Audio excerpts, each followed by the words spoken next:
This is a guy who was involved in 9/11. He claimed himself involved in all the attacks that we've seen in Syria. You've seen the Arab Spring in 2013. The Arab Spring started in 2010, actually. Started in 2010 in Tunisia, where a guy was burnt. He set himself on fire after he was brutally attacked and embarrassed by the police, by the dictatorship, dictatorship that was, it was, the country was ruled by. And he wanted to make a message. The police did something to him, beated him, and did all the crazy, horrible stuff. So he burnt himself in December 10th. He burnt himself, and that was a huge message. And the message was received, and the country was ready. The protest took place from 11th. He didn't die straight away. He died, I believe he died 11th of January in 2011. And after he died, everything just, protest after protest. And then he went from Tunisia.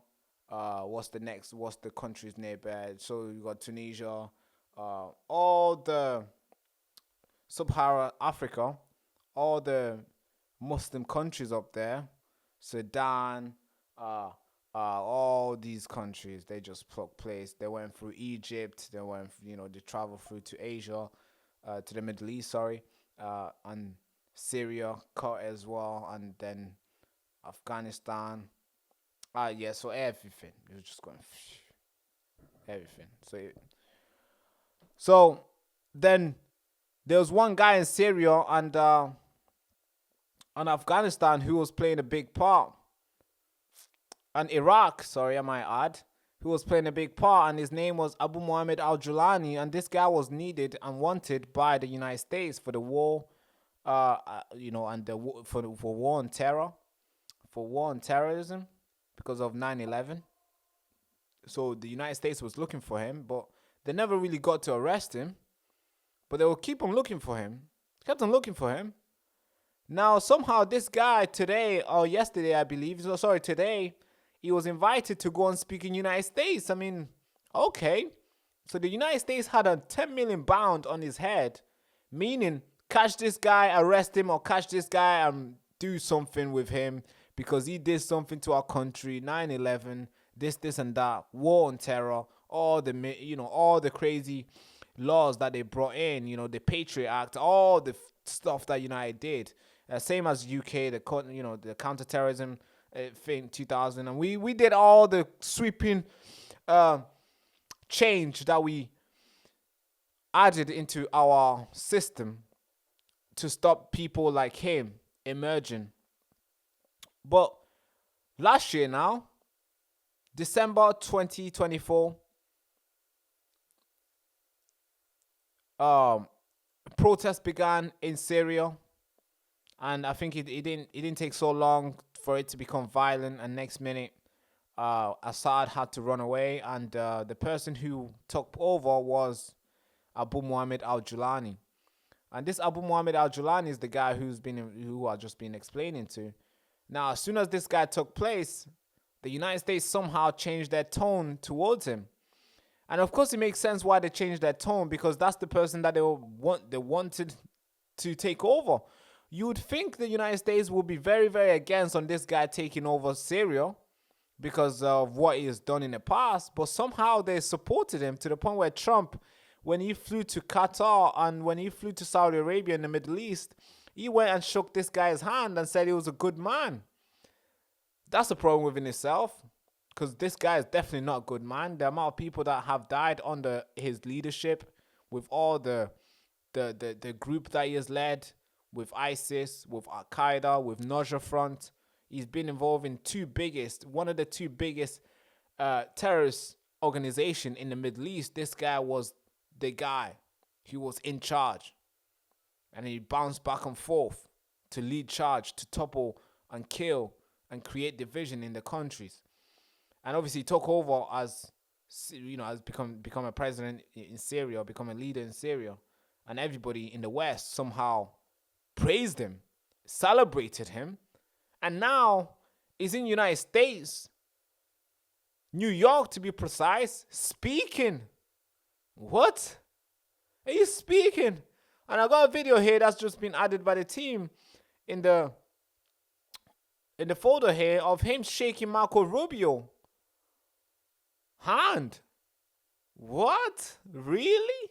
That's terrifying. That's scary. That should not be happening. And this is the video I need you to watch. So let me quickly just prepare it up. And yeah, I want you to watch this video. This is the criminal that killed and caused problem to a lot of people's lives. But somehow, because the United States wanted him in power, he's somehow a good guy and everybody should shake his hand. I think that is embarrassing. That just changed the tone of the United States. They go against terrorism. They stay tough on terrorism, but somehow when they prep a terrorist and put them to lead some country, somehow they look the other way. I think I have a big problem with that, because that's not good. This guy should be arrested for sure. Here's a video I needed to watch. سيد الرئيس، هل سترفع الولايات المتحدة العقوبات؟ هل تعمل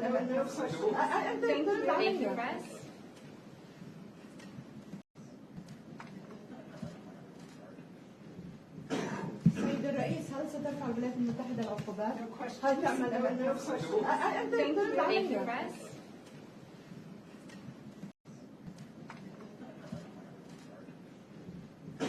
سيد الرئيس، هل سترفع الولايات المتحدة العقوبات؟ هل تعمل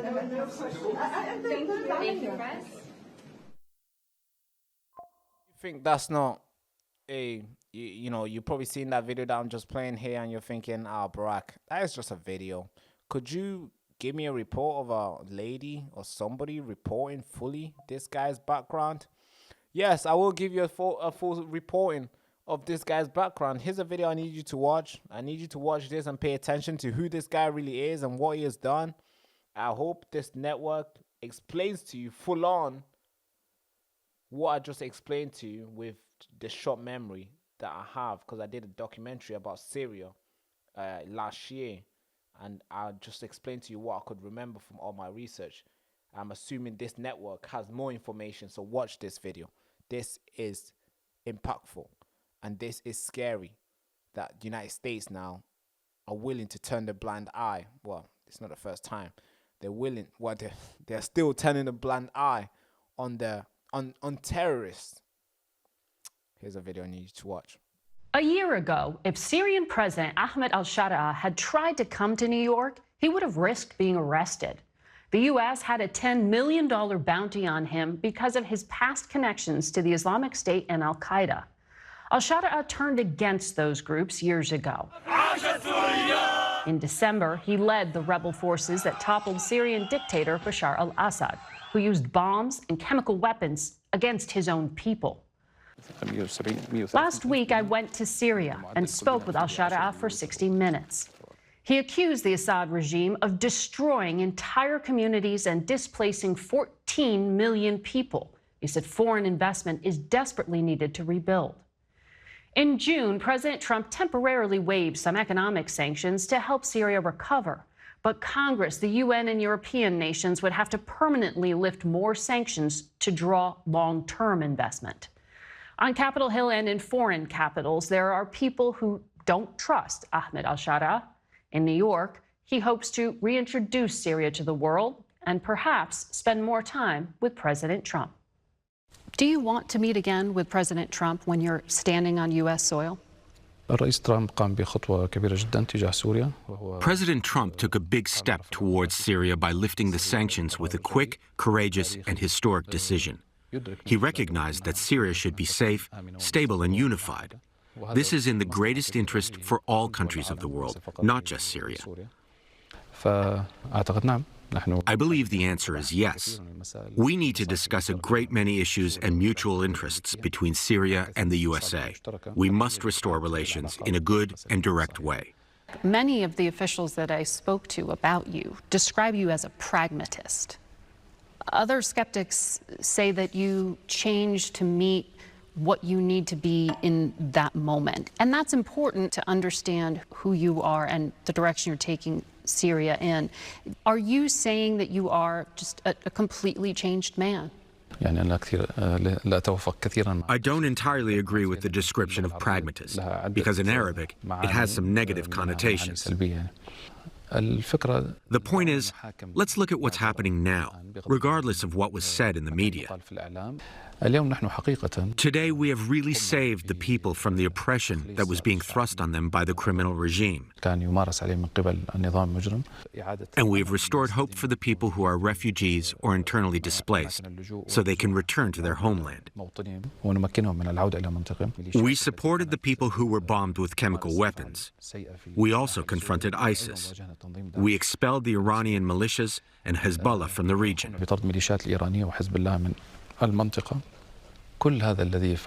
All of these noble acts we took in Syria should have been the role of the international community.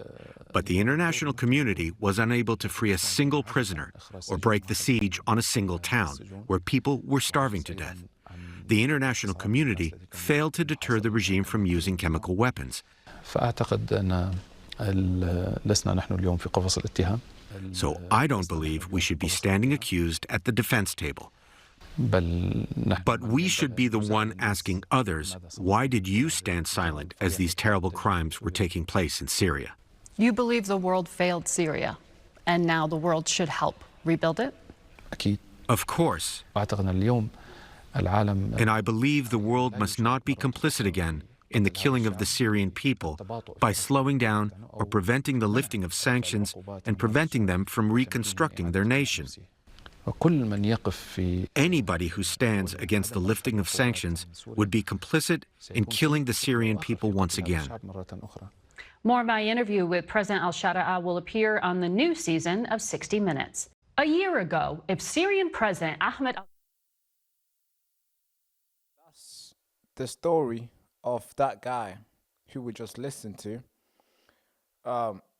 Obviously, it's out there. The media has somehow I've been trying, they've worked together to rebrand. Basically, it's like a rebrand operation to make this guy appeal to you guys, that this guy is a nice, normal guy, or maybe this guy had a bad twin who did all the bad things, and this guy is like a new guy. Don't put all the rubbish stuff on him. He's completely new. But no, this guy's a terrorist. The amount of people who've died under this guy's, not rule, but because of this guy's decisions in creating and launching and leading all these terrorist groups. Even today in Syria, like last month, there was reports coming in where hundreds of people were being butchered from coming from this guy's team.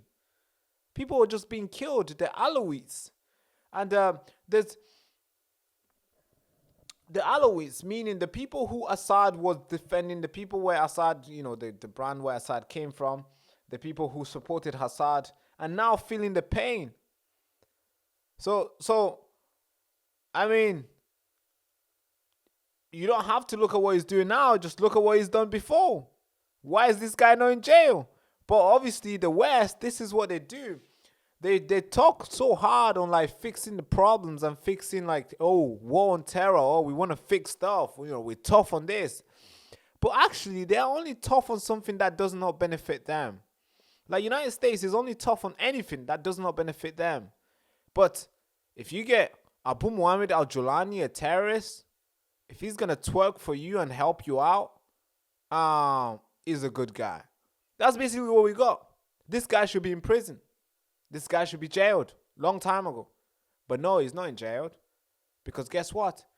He's going to be doing a lot of things for the United States, so he's fine to stay alive. He's fine to keep going. He's going to be doing a lot of things in the West, and he's fine to keep on going. And it's because it gives them, the West, a good reason to fight again with all these Middle Eastern countries. They don't want Syria to be the next big city it used to be. They don't want Damascus to be the next biggest city, town it used to be. That's where civilization started. That's the biggest That's where all the lovely stuff started from. The first ever city in the world, Damascus. And obviously we wouldn't want Syria to be good, do we? No, we want it to be destabilized. We want them to keep fighting. So then we have a reason to go over there and launch some operation to save the people. We have a reason for all the bullets for all the bullets and weapons that we're building. We have a reason to use those bullets. We have a reason to use those machines. That's why we want those countries to stay destabilized. We wouldn't want peace there because, hey, we got nowhere to use our machines. We got nowhere to use all this investment that we're putting in the, Department of War. What's Department of War going to do then? Because that needs doing something, right? So that's why we need all these countries to stay destabilized. And that's what I think. He should be jailed. He should not be in the United States, in New York, talking to President Trump. I think Trump has more respect. He deserves more respect than that. But of course, obviously, this is the plan. They get a guy who they know will cause trouble in power, so then they can have a reason to have and launch their operations, whatever. Operation Save, whatever. Operation this. But that's Abu Muhammad al-Jolani. I'm deeply